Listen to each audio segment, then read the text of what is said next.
Telaga Humanistik.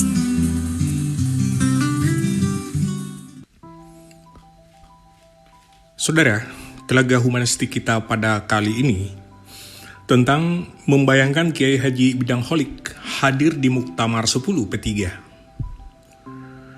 Jika kita menganggap bahwa sebagian kebijaksanaan politik lahir bukan semata dari podium megah atau mikrofon berlapis protokol, maka Muktamar dengan segala riuhnya adalah ruang yang penuh cerita, bukan karena sorotan lampu dan spanduknya yang hijau menyala, tetapi karena di sanalah ambisi, doa, dan kepentingan berbaur menjadi satu tarian yang kadang indah, namun juga kadang getir.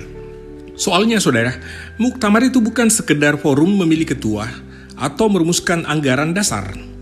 Ia adalah cermin besar yang menampakkan wajah partai apa adanya. Wajah yang kadang tegang, kadang sumringah, dan tak jarang meneteskan keringat dari perdebatan panjang. Di dalamnya, sejarah dan masa depan saling menatap, seperti dua orang lama yang tak pernah saling berunding. Tahukah saudara bahwa Muktamar 10 P3 yang kita saksikan kali ini berakhir dengan dualisme kepemimpinan.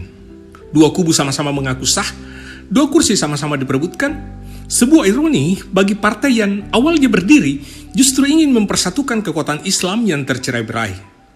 Di panggung yang seharusnya menjadi rumah musyawarah, suara pecah menjadi gema yang saling bersilang. Di titik inilah Kiai Haji Bidang Holik terasa seperti angin sejuk dari masa lalu, seandainya beliau hadir.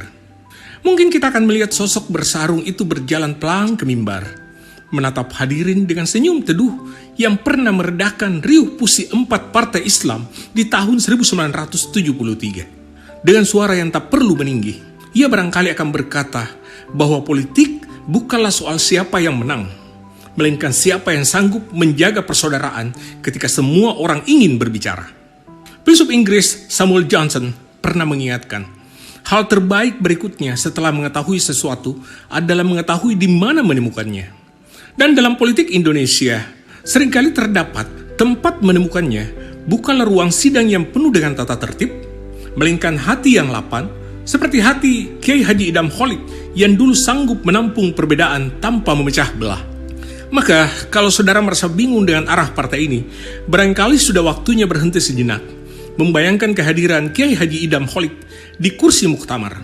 Sebab di hadapan beliau, mungkin kita akan belajar bahwa tidak semua konflik harus diselesaikan dengan voting cepat atau gugatan hukum.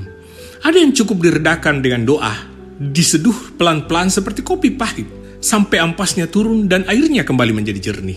Dan bila bayangan itu kita resapi, Muktamar 10 bukan lagi sekedar catatan dualisme kepemimpinan, ia menjadi pengingat bahwa politik pada akhirnya hanyalah jalan untuk menegakkan kebaikan, jalan yang membutuhkan kesabaran, kelapangan, dan kesediaan untuk menundukkan ego, sebagaimana yang pernah diajarkan oleh Kiai Haji Bidang Holik, sang penyejuk di tengah riuh sejarah P3.